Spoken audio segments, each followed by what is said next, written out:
All right, again, good morning. Great to see everyone today. Dobro jutro, lepo, da se spet vidimo. So for the last few times that we have met, we've talked about the difference of being a fan of Jesus and being a real, true, committed follower of Jesus.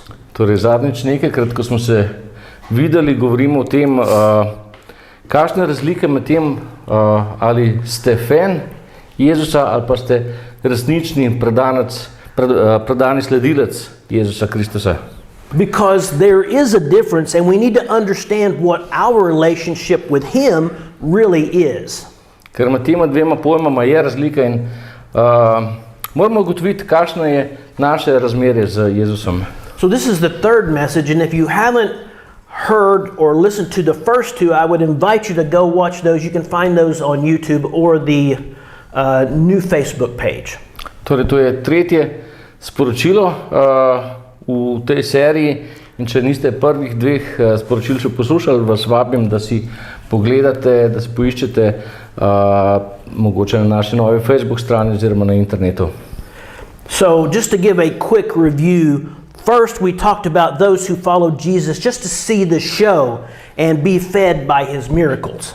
Torej, če naredimo kratek povzetek, v prvem sporočilu smo govorili o tem, kako so ljudje sledili Jezusu, samo zatem, da so gledali predstavo in pa se nahranili s njegovimi čudeži. And when they essentially asked to be fed by Him again, Jesus pointed out that they needed spiritual food more than they needed physical food. And that spiritual food was Him.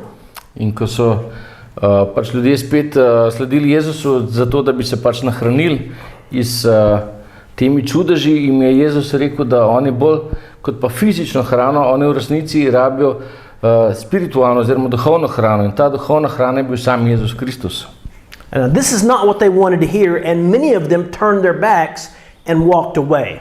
To pa ni bilo tisto, kar so te fani hoteli slišati, in se je v tistem trenutku veliko ljudi obrnili stran od Jezusa Kristusa in so šli. And we saw that Jesus, He did not run after them or change His message so that they would come back. In videli smo tudi, da se Jezus ni obrnil za temi ljudmi in ni tekel za njimi, pa spremenil svojega sporočila samo zato, da bi jih spet pridobil. Because He sees everyone's heart, He knew exactly what they needed, even more than they did. Ker Jezus, on vidi v srcu vseh ljudi in on je bolj vedel, kaj ti ljudje potrebujejo, kot so pa sami videli. And the last time we met, we talked about how Nicodemus first came to Jesus. And he came by night, hoping that he could maybe be a secret follower of Jesus, but also keep his day job as a religious leader in Israel for the Jewish religion. V prejšnjem sporočilu pa smo si pogledali, kako je Nikodem prvič obiskal Jezusa in prišel je po noči kot je hotel biti nek skrivni Jezusov sledilec, ampak zato, da ga ljudje ne bi videli, da bi on lahko še hkrati temu, da je skrivni sledilec, da bi lahko ohranil svojo službo, ki jo je imel v Izraelu kot verski voditelj. So once again, Jesus knew the need of Nicodemus more than he did and told him that he needed to be born again. Only this time it was to be born spiritually. In spet je Jezus videl v Nikodemovo srce, on je videl njegove potrebe, boljših je poznal kot sam Nikodem in mu je rekel, da se mora Nikodem ponovno roditi, ampak ne iz telesa, ampak v duhu, duhovno se mora ponovno roditi.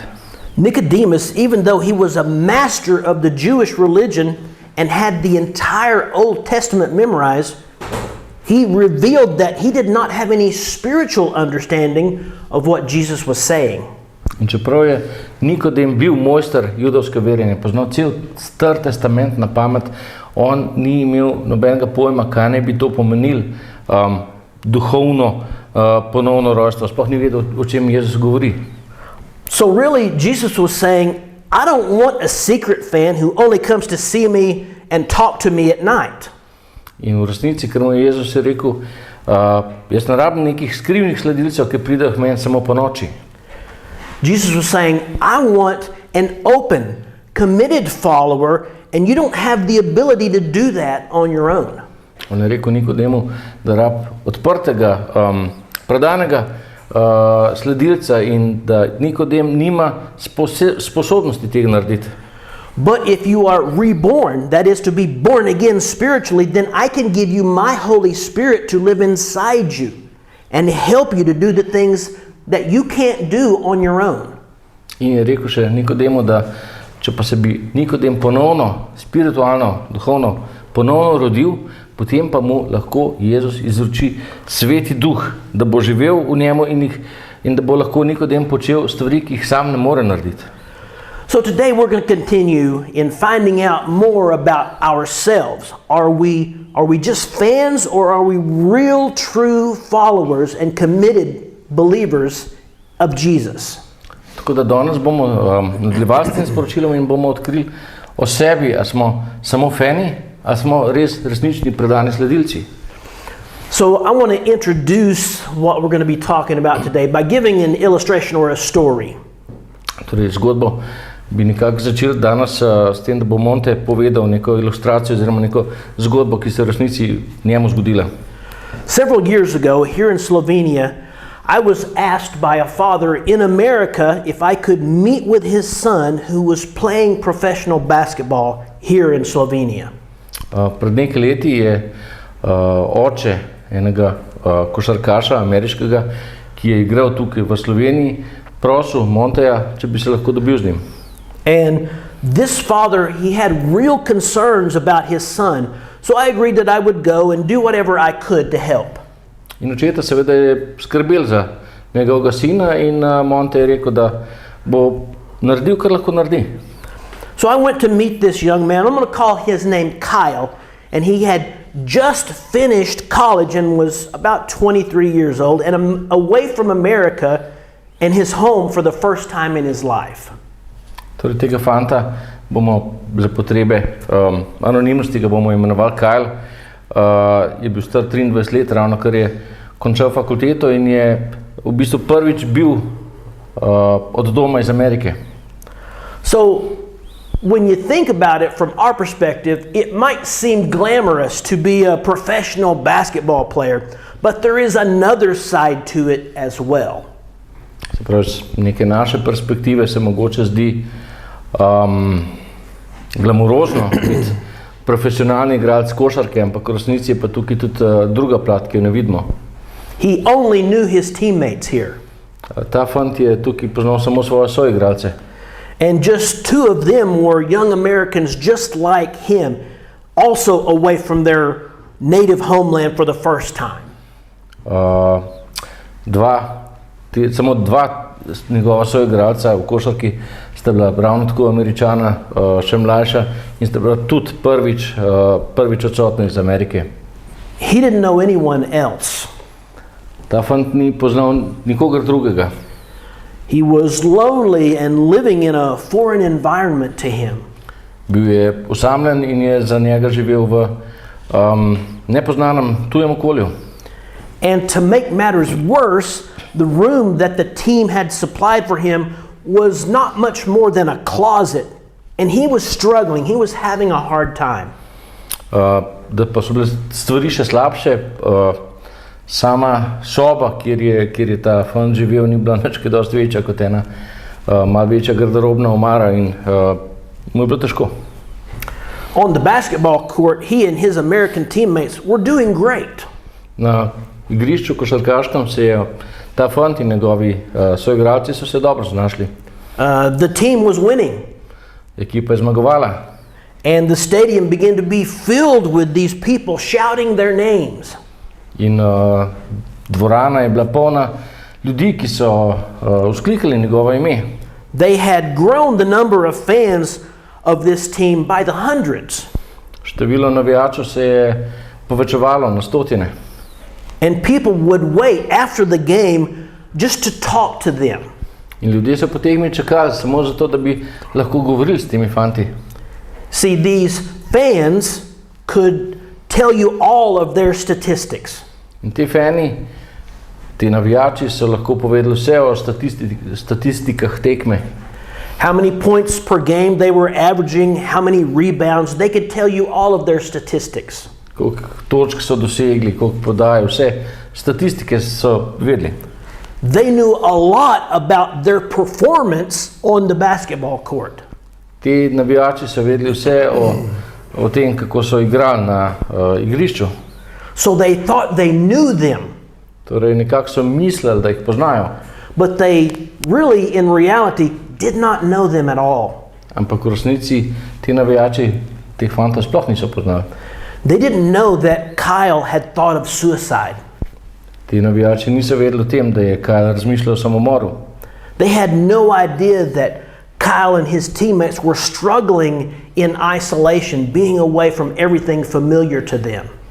Ti ljudje niso vedeli, da se Kyle in njegovi soigralci borijo v izolaciji, daleč od tega, da so jim stvari znane. Again, they knew a lot about them, but they didn't know them in any real way.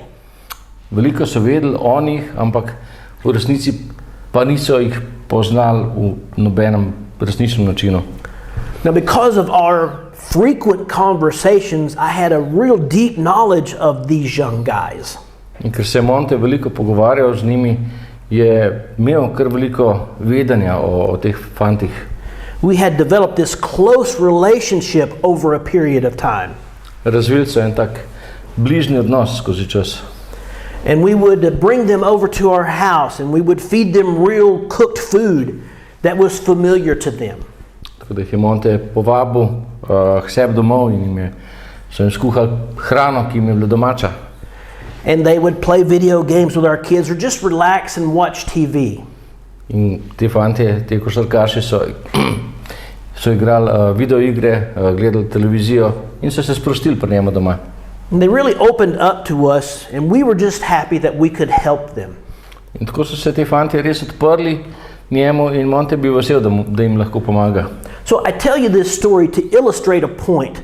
As fans, we can think we know all about the people who we idolize or who we follow.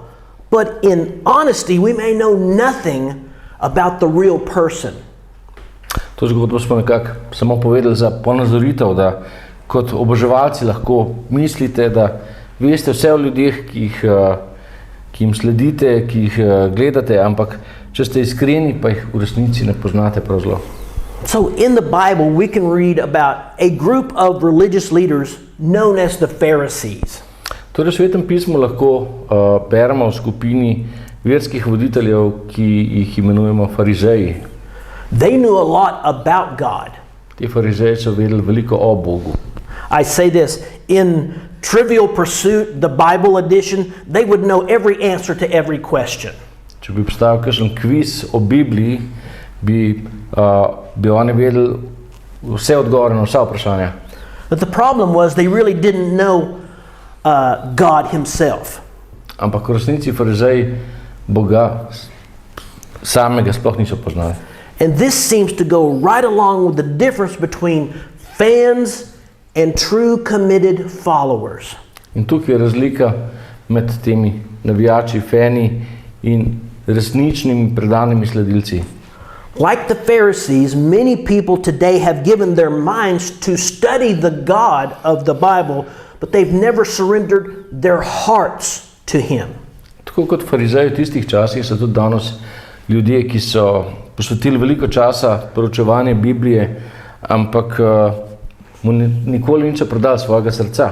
They have all this knowledge about God, but they do not know him. Ti ljudje imajo veliko vedenja o Bogu, ampak ga ne poznajo zares. And this is the difference. It's either knowledge or intimacy. In tukaj je razlika med znanjem in pa med tim intimnim odnosom.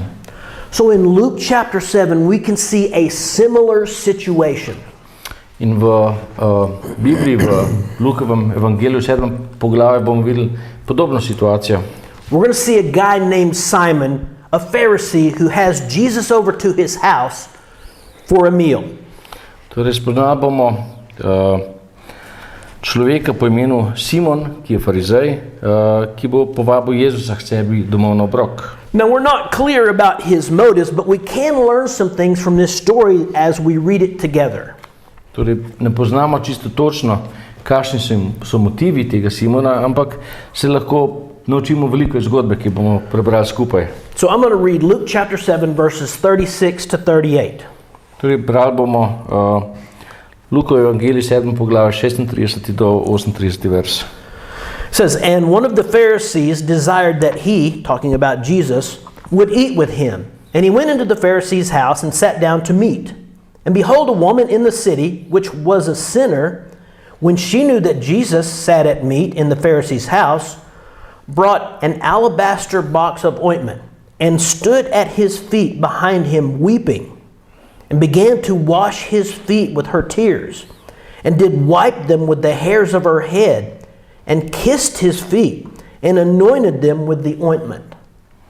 Piše, nekdo izmed farizejev ga je prosil, Jezusa, naj je z njim. In ko je stopil v farizejevo hišo, je sedel za mizo.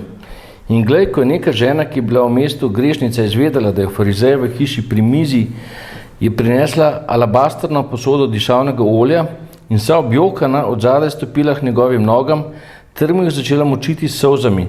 Brisala mu je noge z lasmi svoje glave, jih poljubljala in mazilila z oljem. Now, this might not make sense to us today in the culture that we live in. Torej, mogoče v današnji kulturi, kjer živimo, se to ne zdi zelo smiselno. But in those days, in their culture, because of the sandals that they wore and the dusty, dirty roads, it was customary to provide a bowl of water for a guest to wash his feet. Ampak v tistem času, ko so ljudje nosili sandale in so bile prašne ceste, je bilo pa običajno, da si svojemu gostu priskrbel posodo vode, da si lahko sam umil noge. And if you considered this an honored guest, then the host would wash the guest's feet himself. In če bi bil pa to nek cenjen gost, bi pa njemu gostitelj sam umil noge. Also in the culture of that day, the guest would have been greeted by a kiss from the host. In tudi v kulturi tistega časa je bil gost ponavadi pozdravljen s poljubom od gostitelja. And again, an honored guest might also receive some olive oil to anoint their head, to kind of freshen up. In nek ugledni gost v tistem času bi dobil tudi malo olivnega olja, da bi si pomazilil glavo, da se osveži. So olive oil in their culture was not very expensive at all, but it was just a way to honor the person coming to you. V tistem času in pa v kraju pač to olivno olje ni bilo zelo drago, ampak je bil samo način pač, da počastiš svojega gosta. So providing these things was just understood and it was very common. Torej, da si priskrbel te stvari svojemu gostu, je bila zelo običajna stvar, ki si jih naredil za gosta. Now, if you did not provide them, it was considered insulting. Če pa teh stvari nisi priskrbel za svojega gosta, pa je bilo to obravnavano kot žaljivo. So it was clear then that this Pharisee really didn't have respect for Jesus because of how he treated him. In tako nam postane jasno, da ta farizej Jezusa ni prav zelo spoštoval glede na to, kako ga je obravnaval. But there was someone else there nearby as well. Ampak tukaj v tem prostoru je še nekdo. It was a woman who, as we just read, was a known sinner. Torej, tukaj je bila ženska, za katero piše v Bibliji, da je bila znana grešnica. Now, you might take that to mean exactly probably what you're thinking, a woman who sold her body. Torej, verjetno si mislite, in točno to je tudi bilo, kar si mislite, da je šlo za žensko, ki je prodajala svoje telo. Women like that would typically wear clothes which clearly identified who and what they were. Te ženske so nosile obleke, ki so nekako izdale točno, kdo in kaj so. But there was something different about this woman, though. Ampak pri tej ženski je bilo pa nekaj drugačnega. We could only speculate about what made her think differently. Lahko samo ugibamo, zakaj pa ona ravnala malo drugače. Maybe did she witness one of Jesus' healing miracles? A je mogoče ona bila priča kakšnemu Jezusovemu čudežu ozdravitve? Did Jesus change someone's life that was close to her? A je mogoče Jezus spremenil življenje nekoga, ki je bil blizu tej ženski. The story does not tell us. Tukaj v knjigi ne piše. But we do know one thing, that she would not allow Jesus to be insulted by a disrespectful host. Vidimo pa eno stvar. Ona ni dovolila, da bi Jezusa žalil nek nespoštljiv gostitelj. When the Pharisee did not offer water to clean his feet, her tears of conviction became the water to clean his feet. In ko mu farizej Jezusu ni priskrbel vode za umiti noge, je ona jokala solze prepričanja, da bi zaradi njene, da bi si lahko umil noge. And when the Pharisee did not offer him a kiss, she kissed his feet. In ko ga gostitelj, farizej, ni poljubil, je ona poljubila Jezusa. And when the Pharisee did not anoint his head with olive oil, which was very cheap, she used her very expensive box of ointment to anoint him. In ko ta farizej, gostitelj, ni ponudil poceni olja, da bi si Jezus osvežil glavo, je ona ponudila svojo drago škatlo mazila, da ga je pomazilila. Her, in her situation, with her occupation, knew more than this very religious man about who Jesus was. Ona je na tem svojem položaju v resnici vedela več o tem, kdo je Jezus. She understood that he was the Messiah who could forgive her sins, even though they were many. Ona je vedela, da je Jezus Mesija, ki lahko odpusti grehe, čeprav jih je veliko. Now, we've talked about this before, and I want you to think with me again. What do we already know about young Jewish boys who want to be Pharisees? Torej, že prej smo se pogovarjali o tem, pa hočem, da ponovno premislite, kaj vemo o teh izraelskih fantih, ki so hoteli postati farizeji. A Pharisee would have the entire Old Testament of the Bible memorized. Farizej se je mogel naučiti celotni Stari testament. So if he has it memorized, he would know more than 300 prophecies about the Messiah. Yet he did not realize that he, the Messiah, is sitting at his very own table, and he's just ignored him. In torej, če so se naučili staro zavezo, potem so mogli tudi poznati 300 prerok o Mesiji, ki prihaja. In kljub temu, oni niso videli, da Mesija sedi za njegovo mizo. So we could say he knew all about the Messiah, but he did not know him. Lahko rečemo, farizej je vse vedel o Mesiji, ampak ni prepoznal. So we're going to read about what's going through his mind as he sees all of this happen right in front of him. In zdaj bomo prečitali o tem, kaj se bo dogajalo pred farizejem, ko Jezus sedi pred njim. So we're going to read these next few verses now, verse 39 to 43. Torej beremo naslednje verze od 39. do 43. verza. Says, now when the Pharisee which had bidden him or invited him saw it, he spake within himself, saying, this man, if he were a prophet, would have known who and what manner of woman this is that touches him, because she's a sinner. And Jesus, because he understood what he was thinking, answered, saying to him, Simon, I have somewhat to say to you. There was a certain creditor which had 2 debtors, that was, people who owed him money. One owed 500 pence, and the other owed 50 pence. And when they had nothing to pay, he frankly forgave them both of their debts. Tell me, therefore, which of them will love him most? Simon answered and said, I suppose that he to whom he forgave the most. And he, Jesus, said to him, you have rightly judged. Piše.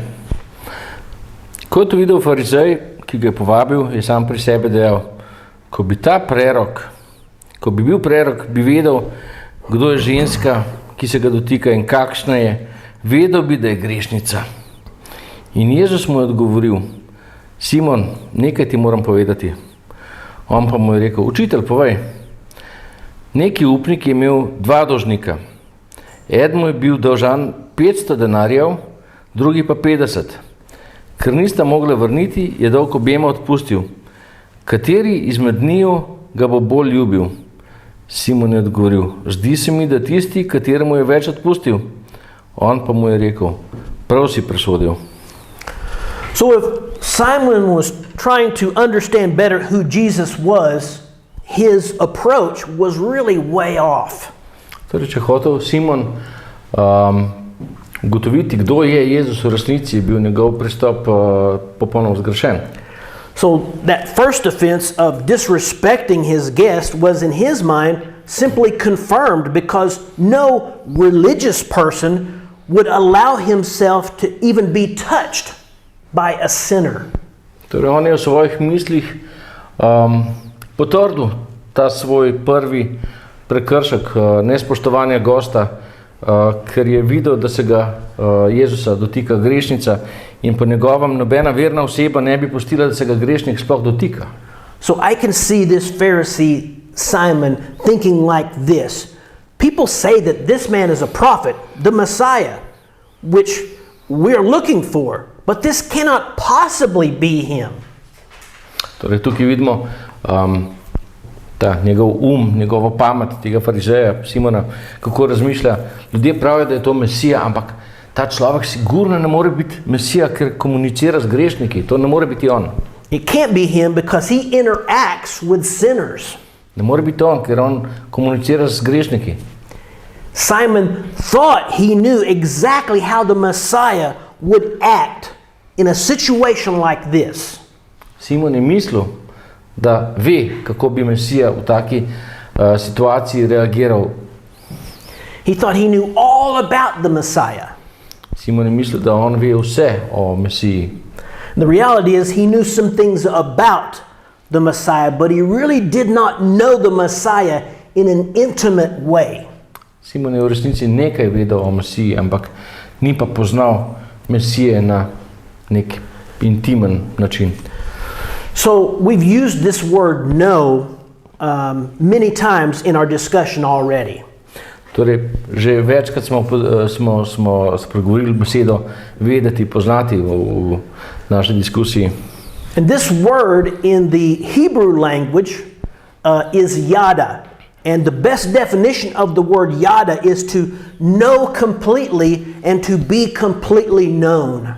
In beseda vedeti v hebrejskem jeziku se reče jada. In najboljša definicija besede jada je popolnoma vedeti in biti popolnoma znan. The yada moment is most typically thought of in a husband-wife relationship of intimacy.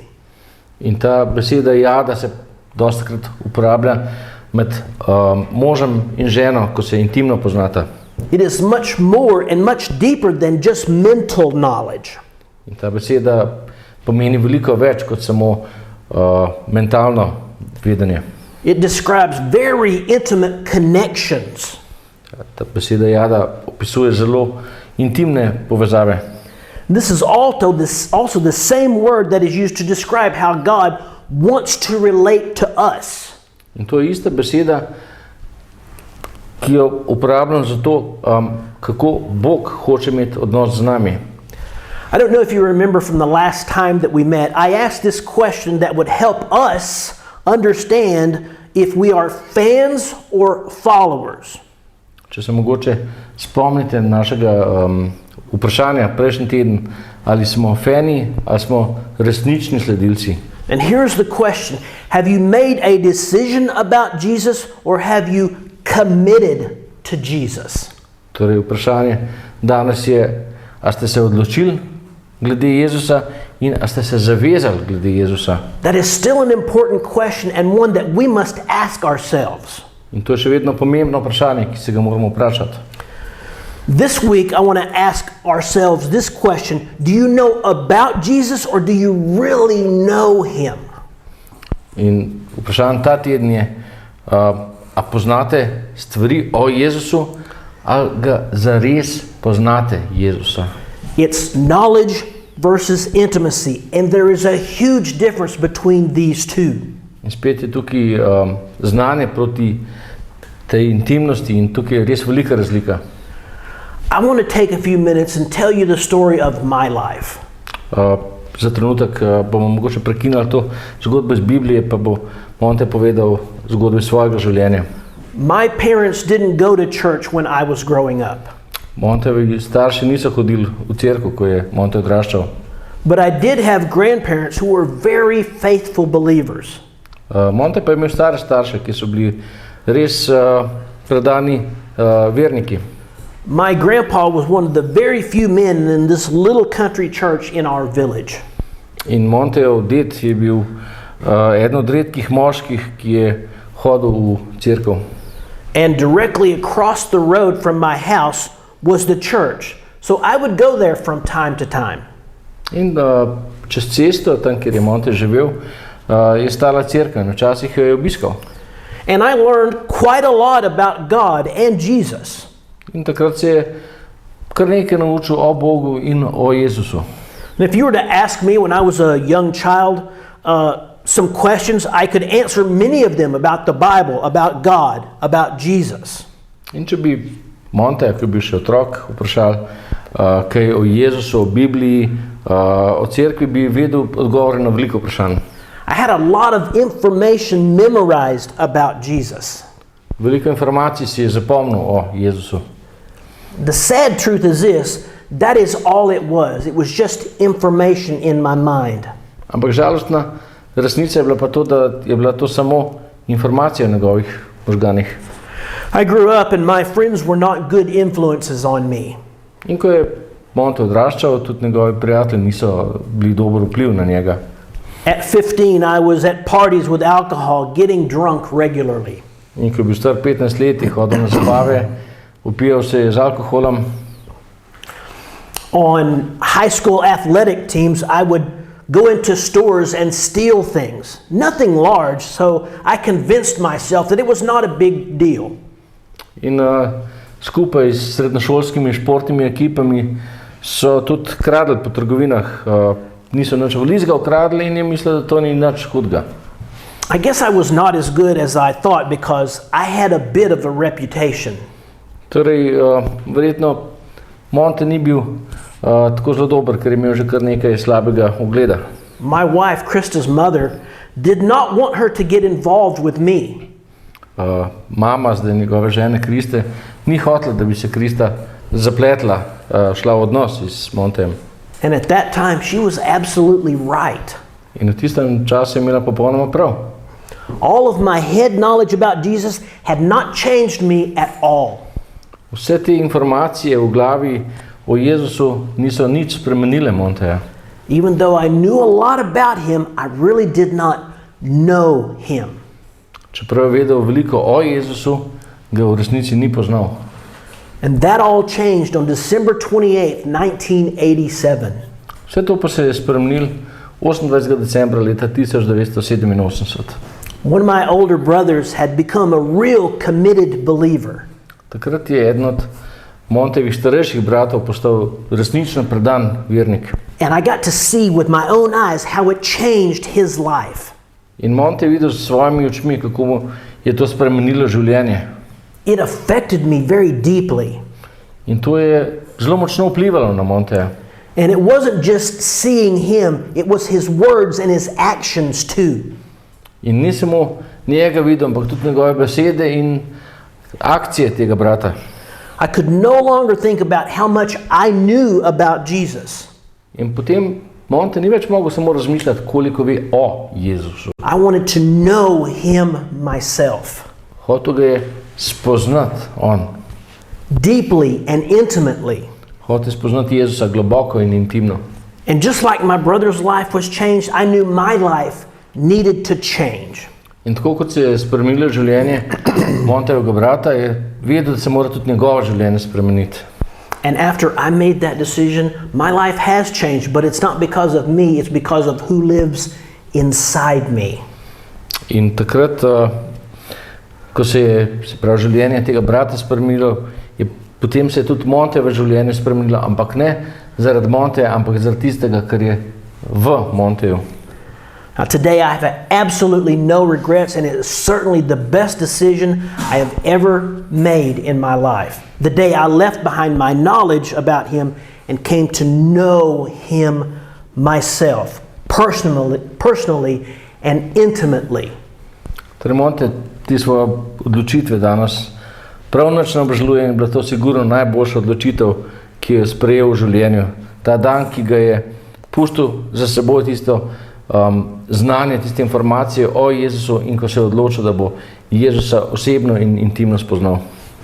In Psalm 139, here's how one Bible writer puts this intimate relationship of deeply knowing and being known deeply.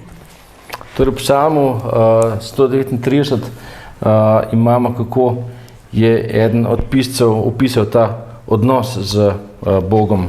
So I'm going to read Psalm 139 verses 1 to 4. It says this: O Lord, you have searched me and known me. You know my downsitting and my uprising. You understand my thoughts from afar away. You encircled my path and my lying down, and you're acquainted with all of my ways. For there is not a word on my tongue, but you, O Lord, know exactly what it is. Torej, beremo Psalm 139, prvi do 4. vers, kjer piše: O Gospod, preizkusil si me in me poznaš, poznaš moje sedenje in moje stojenje, oddaleč razumeš moje misli. Opazuješ moje potovanje in moje počivanje, z vsemi mojimi potmi si seznanjen. Zares besede še ni na mojem jeziku, glej ti, Gospod, si jo že spoznal celoti. Now I want you to think about your own relationship with God. Would it be more closely related to one of knowledge or a relationship of intimacy? In tukaj želim, da spet razmislite o svojem odnosu z Jezusom. Je to bolj odnos, ki je baziran na znanju ali na intimnem poznavanju? So now I want us to go back to Luke chapter 7 and see the end of the story and find out more about this woman who came to him. Luke chapter 7, I'm going to read verses 44 to 50. Torej, vračamo se zdaj še da končamo zgodbo iz Lukovega evangelija. Bomo brali 7. poglavje, verze 44 do 50. And he, Jesus, turned to the woman and said to Simon, Do you see this woman? I entered into your house. You didn't give me any water for my feet, but she washed my feet with her tears and wiped them with the hairs of her head. You gave me no kiss, but this woman, since the time I came in, has not ceased. She's not stopped kissing my feet. My head with oil you did not anoint, but this woman has anointed my feet with ointment. Wherefore now I say to you, her sins, which are many, are forgiven, for she loved much. And to whom little is forgiven, the same loves little. And he said to her, Thy sins are forgiven. And they that sat at meat with him began to say within themselves, Who is this that forgiveth sins also? And he said to the woman, Your faith has saved you. Go in peace. Torej, tukaj se je Jezus, piše, in obrnil se je ženi in rekel Simonu, vidiš to ženo, ko sem stopil v tvojo hišo, mi nisi ponudil vode za noge, ta pa mi je solzami zmočila noge in jih obrisala s svojimi lasmi. Poljubil me nisi, ta pa ni nehala poljubljati mojih nog, odkar sem prišel. Glave mi nisi mazilil z oljem, ta pa mi je z dišavnim oljem mazilila noge.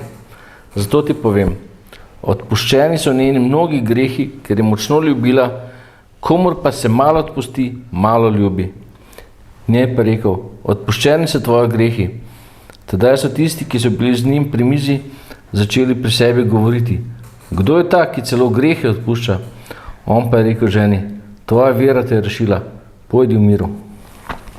So in the end, the Pharisee, with all this knowledge, we can see him at best as a fan. Torej, na koncu te zgodbe vidimo tega farizeja z vsem svojim znanjem v najboljši luči mogoče samo kot fana. And this prostitute whose sins, even though they were many, was forgiven and became a follower.